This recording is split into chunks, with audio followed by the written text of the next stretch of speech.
अस्सलाम वालेकुम वरहमतुल्लाहि वबरकातुह। दोस्तों, जैसा कि आप लोगों ने देख लिया होगा सब्जेक्ट के ज़रिए से कि आज मैं हैदराबाद में एक ऐसी शख्सियत के साथ मुलाकात करने में कामयाबी हासिल कर रहा हूँ जिनका तारुफ़ कराने में तो काफ़ी वक्त लगेगा, लेकिन मुख्तसरन मैं कुछ इस तरह से बताऊँ कि आज जिस शख्सियत से मैं मिल रहा हूँ उनका नाम नामी इसमें गिरामी मोहतरमा साजिदा सिकंदर साहिबा है। वो ख़ुद में एक तंजीम ही नहीं, बहुत बड़ी सियासी जमात है। वो तेलंगाना की सियासत में एक बड़ी पायदार के तौर पर अपना वजूद कायम करने में कामयाबी हासिल करती हैं। तो वो एक सियासतदान भी हैं, वो एक सहाफ़िया भी हैं और एक वकील भी हैं, समाजी कारकुन भी हैं, तो एक घरेलू ख़ातून भी हैं। उनकी तारीफ़ हम जितना भी बयान करें कम है। मुख्तसरन ये बताना चाहते हैं कि हमारी ऑल इंडिया महिला एम्पावरमेंट पार्टी की सरकर्दगी को देखते हुए मोहतरमा साजिदा सिकंदर साहिबा ने हमारी पार्टी में शमूलियत की ख्वाहिश का इजहार किया है। आलमा डॉक्टर नौहरा शेख साहिबा की क़ियादत में जो मुहिम आगे बढ़ रही है, ख़वातीन को एम्पावर करने के लिए, जस्टिस फॉर ह्यूमैनिटी, इंसानियत के लिए इंसाफ, इस मुहिम में आप भी मुसलसल बदस्तूर कायम होने के लिए आगे बढ़ चुकी हैं। हमारे काम को, हमारे नाम को, पार्टी के नाम को, आलमा डॉक्टर नौहरा शेख साहिबा के पैगाम को आगे बढ़ाने के लिए वो बदस्तूर रोज़ बरोज़ बड़े पैमाने पर काम कर रही हैं। अब हम उनके ख़यालात को सुनते हैं, उनके तारुफ़ को सुनते हैं, तेलंगाना के क़याम में उनके हिस्सेदारी को सुनते हैं उन्हीं की ज़ुबानी, और ये महसूस करते हैं कि कितना मेहनत की गई है तेलंगाना के क़याम के लिए और सियासत और ख़वातीन के एम्पावरमेंट के लिए। अस्सलाम वालेकुम।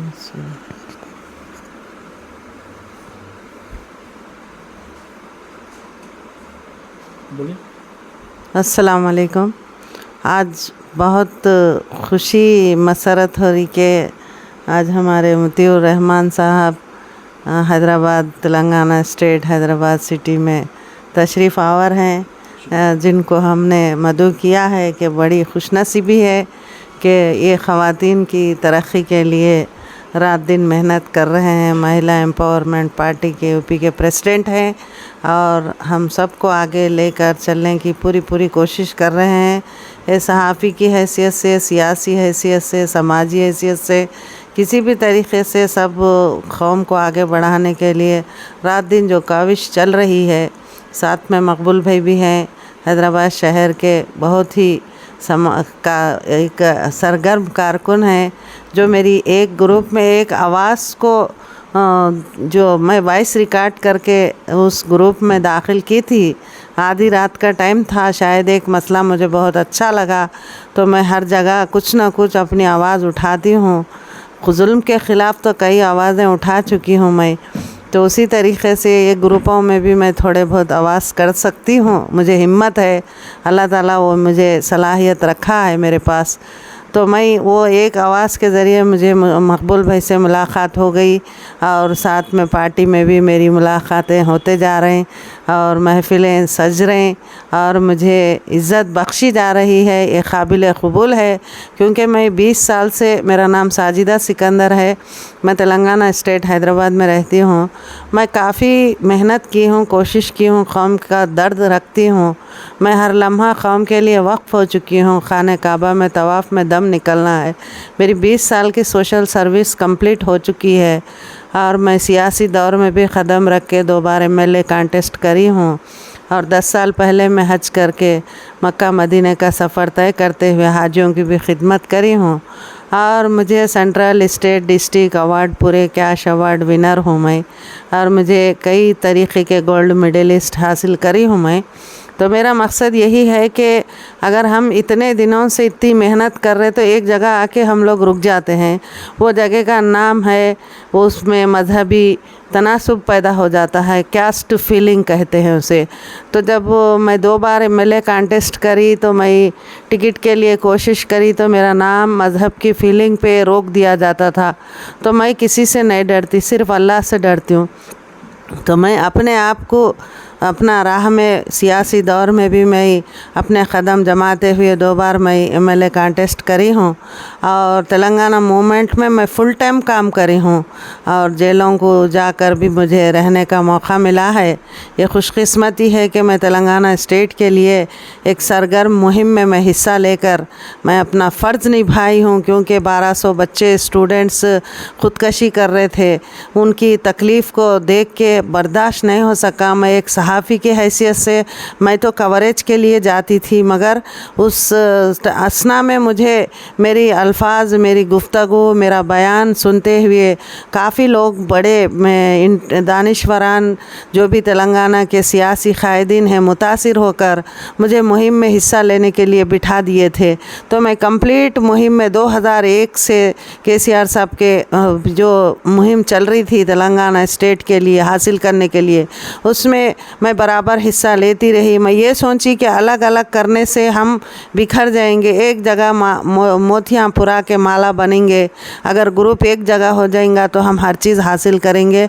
अल्लाह का एहसान हुआ कि 4 करोड़ तेलंगाना के अवाम एक प्लेटफॉर्म पे आ गई और हम तेलंगाना हासिल करने में अपने आप को कुर्बान करते हुए वो केसों में, जेलों में, चाहे भूख प्यास, ऐसा भूख प्यास की लड़ाई थी, इंसाफ की लड़ाई थी, रोज़ी की लड़ाई थी, उस लड़ाई में हम जीत हासिल करते हुए तेलंगाना स्टेट को हासिल किए हैं। हम ये सोच के हम तेलंगाना हासिल किए कि तेलंगाना आने के बाद कोई फीलिंग नहीं रहेंगी, तेलंगाना के सरगर्म लीडरों को अच्छी तरीक़े से रिकग्नाइजेशन मिलेगा। तो हम उस असना में हम खामोशी इख्तियार करके थोड़ा तमाशा देखे तो तेलंगाना आने के बाद क्या हो गया कि किसका रास्ता उन्होंने देख ले के किसकी कुर्सी उन्होंने हासिल कर लेके बैठने लगे। तो हमें ये सब मजाक दिखा, क्योंकि हमारा कोई लीडर सही नहीं है। तेलंगाना में हमारी मुस्लिम रहबरी फेल है, इसलिए क्या है कि कोई हमारे लिए आवाज़ उठाने वाला नहीं था।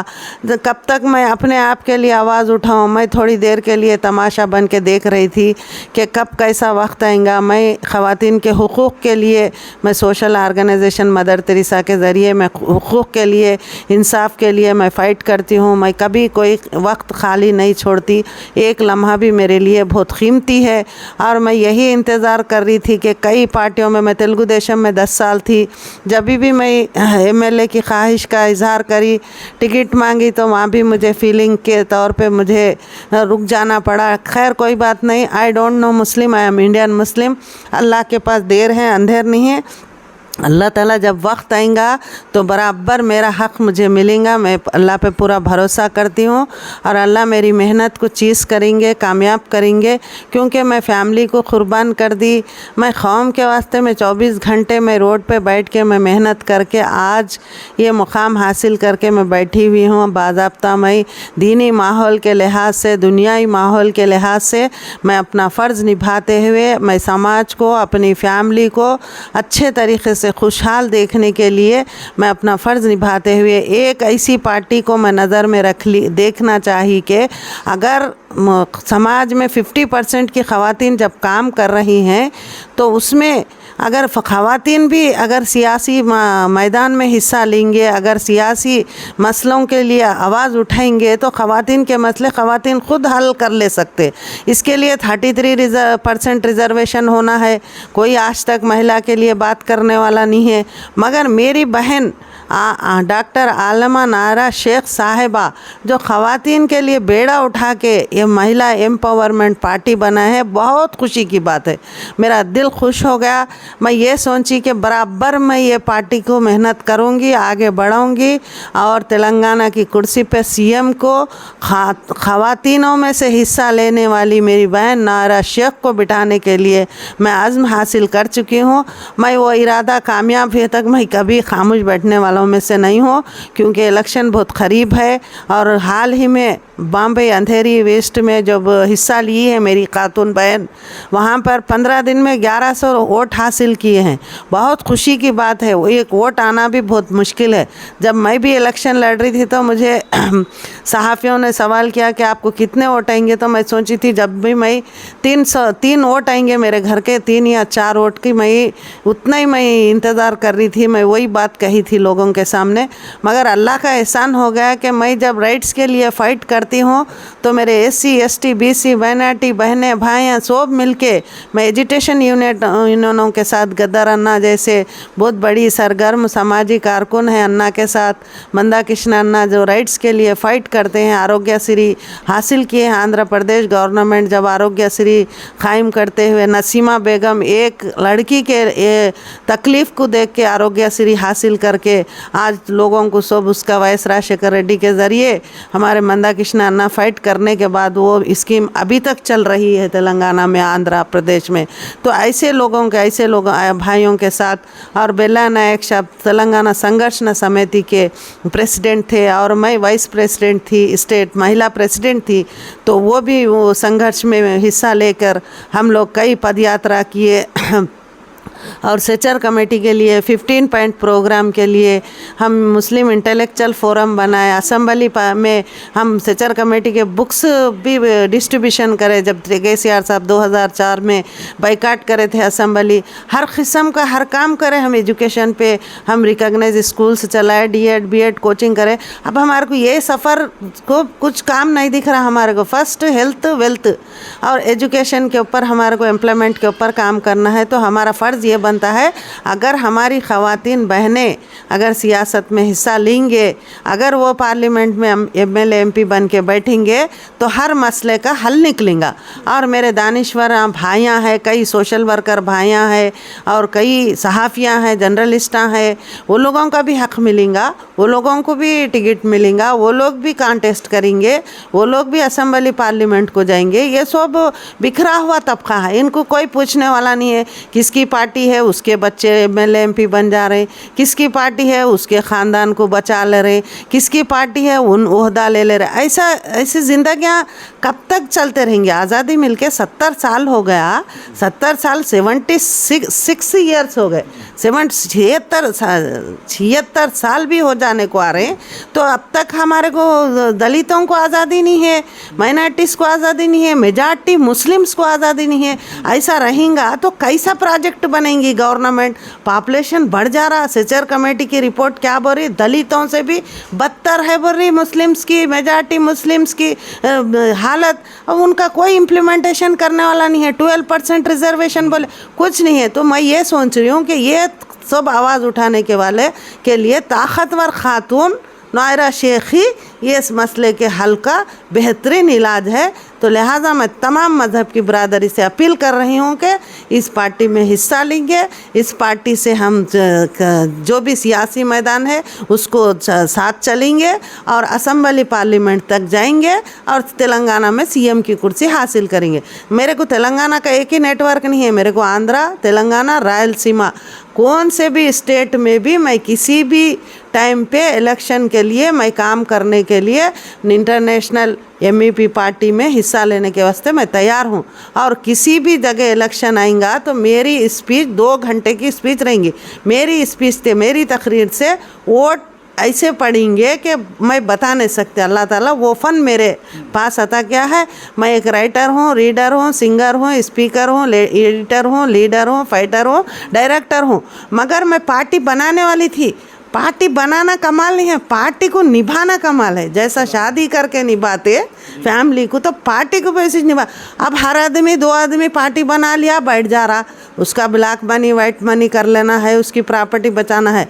मगर मेरी बहन जो पार्टी बनाए हैं महिला एम्पावरमेंट पार्टी, ये सही पार्टी है। इसको गलत नज़रिए से सोच रहे लोग, उनकी गलत फहमी है। ये वक्त आएगा अल्लाह ताला जब जो भी करेंगा हक़ पे करेंगा और हक़ पे है बराबर। MEP पार्टी हिस्सा लेंगी, जीतेंगे इलेक्शन में और CM की कुर्सी और हिंदुस्तान में PM की कुर्सी भी हासिल करने के लिए हम अपनी जान तोड़ कर तहे दिल से मेहनत करेंगे, कदम से कदम मिलाएंगे, आगे बढ़ेंगे। शुक्रिया। खुदा ने आज तक उस कौम की हालत नहीं बदली, खुदा ने आज तक उस कौम की हालत नहीं बदली, ना हो जिसको ख़्याल आप अपनी हालत के बदलने का। मोहतरमा साजिदा सिकंदर साहिबा फरमा रही थी कि ख़वातीन को आगे आना होगा, इंटेलेक्चुअल्स को आगे आना होगा। बहुत बड़ी तादाद है जो ईमानदारों के सरकर्दगी में काम करने के लिए मुंतज़िर बैठी है। मैम ये भी फरमा रही थी कि हमारे मकबूल भाई ने इनको मुतारफ़ कराया और हमारी पार्टी की तरफ उनकी रहनुमाई की। मैं कहता हूँ मकबूल भाई को मद्देनज़र रखते हुए तमाम मुल्क भर के तमाम अपने कारकुनान से ये कहना चाहता हूँ कि मुमकिन है मैं एक लीडर नहीं हूँ, मुमकिन है मैं एक लीडर का बच्चा नहीं हूँ, मेरे ख़ानदान में कोई लीडर नहीं होगा, लेकिन एक लीडर तलाश करने में तो हम पार्टी की मदद कर सकते हैं। जैसे कि हमारे भाई मकबूल साहब ने मोहतरमा साजिदा सिकंदर साहब को तलाश करके आज हमारे साथ रूबरू कराया। आज हम उनके ख़यालात को सुन रहे हैं और उनकी दूरअंदेशियों को, उनके तजर्बों को मैं सुन रहा था, तो मैं मुसलसल उनको सुने जा रहा था कि इनके अल्फाज नहीं बल्कि इनके तजर्बात इनकी ज़ुबान से निकल रहे थे।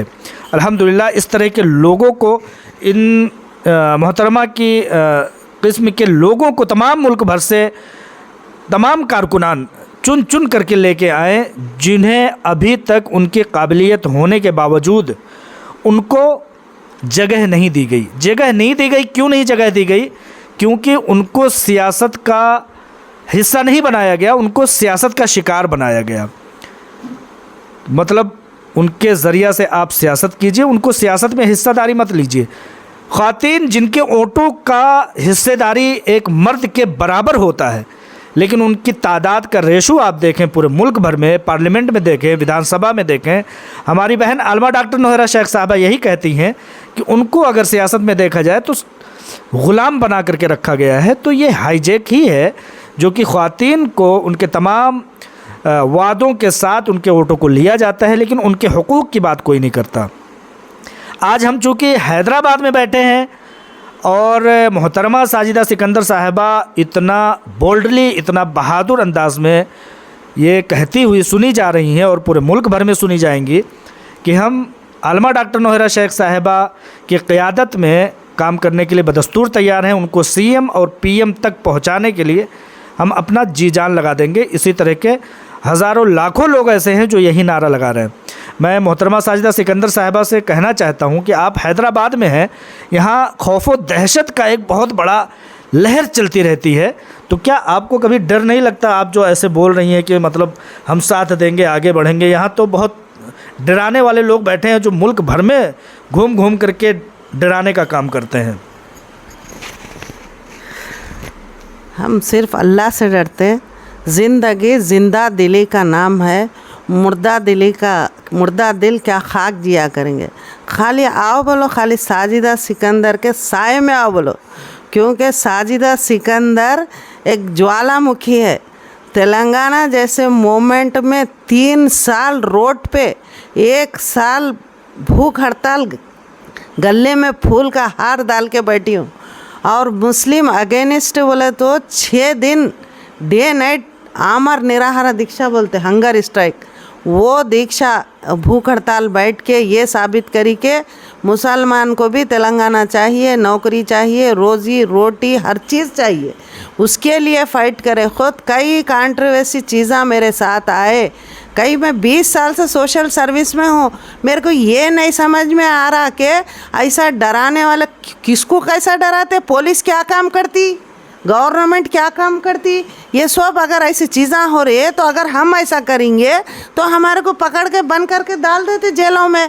फिर ऐसा कौन है जो डरा रहे, धमका रहे, ये करने वालों को कड़ी से कड़ी सज़ा दिलाएंगे। हमारी तेलंगाना पुलिस इतनी फास्ट है, खाली 100 मारेंगे तो आएंगी, जो भी सताने वाले, हरासमेंट करने वाले हैं उनको उठा के लेके जाएंगी। ऐसे सख्ती के कैसा लगाएंगे, फिर बाहर दिखना नहीं पब्लिक को। मगर माशाल्लाह तेलंगाना गवर्नमेंट में तेलंगाना केसीआर साहब बहुत अच्छे इंतज़ामात कर रहे। खैर हमारा हक़ नहीं मिला, एक अफसोस है, वो वक्त आने पर कोई कुछ नहीं कर सकते, हमारे नसीब में है तो हमारे को मिलता, नहीं तो नहीं। मगर अगर मैं एमपी रहती, अगर मैं तेलंगाना से बाज़ाब्ता अगर मैं एमपी रहती या एमएलए रहती तो मैं बाज़ाब्ता बोलती थी कि मेरी बहन ये तेलंगाना में काम करी, इनको फलाना अवार्ड दो। मेरे को कई लोग ये सब बोले थे कि तेलंगाना आएंगा तो तेलंगाना रत्न अवार्ड दिलाएंगे बोले थे। क्या क्या कि मेरे को कई लीडर्स बोले थे तेलंगाना की बेटी अवार्ड देंगे बोले थे, क्या क्या कि बोले थे। काम हो गया तो मतलब निकल गया है तो पहचानते नहीं। खाली साजिदा सिकंदर को मार्केट का खिलौना बना के लड़ाने के लिए, फाइट करने के लिए इस्तेमाल करें, मगर आप साजिदा सिकंदर के आँख खुल चुके हैं। साजिदा सिकंदर काम करेंगी तो सिर्फ और सिर्फ बाबा साहेब अम्बेडकर के वोटों के लिए काम करेंगी, इलेक्शन के लिए काम करेंगी, इलेक्शन में फ़र्ज़ निभाने वाली पार्टी को साथ देंगी और इलेक्शन में महिलाओं के 50% वोट की हिफाजत करेंगी। गद्दा वच्चे कोड़ी पिल्ला चीयम चीयम। अगर मेरे महिलाओं के वोटां चोरी हो रहे तो बाज़ाब्ता पकड़ लूँगी। वो वोट मैं महिलाओं तक पहुंचा के, महिला की कुर्सी तक पहुंचा के, महिला कायदीन को जब मेरी पार्टी से जो भी अगर महिला एम्पावरमेंट पार्टी का रहेगा या किसी का, क्योंकि मैं कई इलेक्शन में हिस्सा ले चुकी हूँ, मैं इलेक्शन एजेंट बन के भी मैं निकाब निकाल के वोट दलाने लगे। कई लोग परेशान हो गए कि अंदर टाइगर बैठे हुए हैं, वोट निकाब निकाल के चोर वोट डालने नहीं दे रहे। चोरी कैसा करते भाई? हम मुसलमान हैं, हम मुसलमान, इस्लाम है हमारे साथ, हम दीन वाले हैं, तो फिर हम इतना नमाज़ पढ़ रहे, तहज्जुद पढ़ रहे, 5 वक्त नमाज़ पढ़ने का हुक्म है हमारे को, तहज्जुद पढ़ने का है, इशराक पढ़ने का है, कुरान पढ़ रहे, अल्लाह से डर रहे, तो फिर इलेक्शन में कैसे चोरी करते, वोट कैसा चुराते? हम एक की बीवी को लग जाके दूसरे के पास कैसा वोट डालाते? ये गलत चीज़ें हैं, ये गलत चीज़ें पूरे बर्खास्त हो जाना चाहिए। अच्छे अच्छे लीडर मार्केट में आना है, लड़ो, इलेक्शन लड़ो, हिसाब से लड़ो, तहजीब से लड़ो, डिसिप्लिन से लड़ो, किसी को तकलीफ़ मत दो। इलेक्शन में क्योंकि मैं 2 राउंड में एमएलए कॉन्टेस्ट करी और कॉरपोरेटर के लिए भी मैं कॉन्टेस्ट करी। इलेक्शन का सिचुएशन इतना भयानक रहता, इतने भयानक केसा होते, मैं उसमें रिक्वेस्ट करती थी एसपी कलेक्टर साहब से, मैं रिक्वेस्ट करती थी, साहब आप लोग केस डालते खुद कमेटी बनाओ साहब, क्योंकि केस डालने के बाद आदमी की ज़िंदगी बर्बाद हो जाती, केस रहने के बाद दुश्मनी आ जाती। जब मुझे गवर्नमेंट से 2001 में राजीव कुमार मीना एसपी साहब काउंसलिंग मेंबर बनाए, तो मैं आज तक महिलाओं को काउंसलिंग कर रही हूँ। No case, no police station. मैं सिर्फ होम मिनिस्टर साहब से मिलती हूँ। मैं अगर कुछ ज़रूरत पड़ी, महिलाओं को तकलीफ़ आई, तो मैं मेरे मुकाम पे बैठ के मैं ख़वातीन की रहबरी कर रही हूँ, उनको सेफ्टी का इंतज़ाम कर रही हूँ, उनके घरों तक पहुँचा रही हूँ। ये तकलीफ़ हो रही मेरे को कि घरों से निकलना है, हमारी कौम मेहनत कर रहे हैं, आगे आ जाना है। आज ख़वातीन बाहर आ रहे, बाहर आके उन्हें मेहनत करके रोज़ी कमा रहे, कई लाखों रुपए के नौकरियां कर रहे, कामा कर रहे, पढ़ाई कर रहे, मगर हमारे नौजवान तबका भी जो भी है, बिना झिझक, बिना डर, किसी के बाप को डरने की ज़रूरत नहीं है। आपको पुलिस का इतना बेहतरीन इंतज़ाम है, खाली 100 मारो, पुलिस आपके पास रहती, आपके साथ गवर्नमेंट रहती, हर किस्म की तकलीफ़ दूर करने का एक ज़रिया रहता। ये दुनिया है, दुनिया में हम आए हैं तो जीना ही पड़ेगा, जीवन है अगर जहर तो पीना ही पड़े। अगर हम ऐसी दुनिया में जी रहे जहर भरे जीवन में, तो उसको कदम से कदम मिला के चलने की कोशिश करो। ये नहीं कि बुज़दिल हो के हम छुप जाएंगे, हम डर जाएंगे तो आगे वाला लूट लेंगा, हर चीज़ चले जाएंगी, उसके बाद हमारे को किधर के भी नहीं हुए जैसा उठा के पटकेंगे। मालूम है ना सब चीज़ें आ रहे, कैसे कैसे चीज़ें आ रहे, वो चीज़ों को हम हल कर लेने के वास्ते में आगे बढ़ना है, आगे कोशिश करना है। अल्लाह का एहसान है, हम अच्छी कोशिश करके आगे बढ़ के हमारा देश का नाम रोशन करेंगे, हमारे स्टेट का नाम रोशन करेंगे। बहुत बहुत शुक्रिया आपके जज्बात को, आपके एहसासात को और आपके बयानात को सुन करके ये लग रहा है कि मुल्क में ऐसे लीडर इतनी बड़ी तादाद में मौजूद हैं जो इस बात के मोहताज हैं कि उनको लाया जाए। वो गौहरे नायाब हैं, जैसा कि हम मोहतरमा साजिदा सिकंदर साहिबा को देख रहे हैं कि ये अपने आप में एक जज्बात का बहुत बड़ा एक ज़ख़ीरा है, लेकिन उनकी कदरदानियों को उनको पहचाना नहीं गया और उनको मौका फ़राहम नहीं किया गया। तो इंशाअल्लाह ताला मैं उम्मीद करता हूँ आलमा डॉक्टर नौहरा शेख साहिबा की क़ियादत में चलने वाली पार्टी ऑल इंडिया महिला empowerment party, justice for humanity, उन तमाम गौहरे नायाब को निकाल करके, चप्पे चप्पे से निकाल करके उनको प्रमोट करेगी, उनको बाहर लेकर के आएगी और उनकी हुनरमंदियों से मुल्क को, कौम को और शहर शहर, सूबा सूबा, कस्बा कस्बा को चमकाएगी इंशाअल्लाह ताला। इन्हीं बातों के साथ मैं आप लोगों से अलविदा लेता हूँ। अस्सलाम वालेकुम रहमतुल्लाहि व बरकातुहू।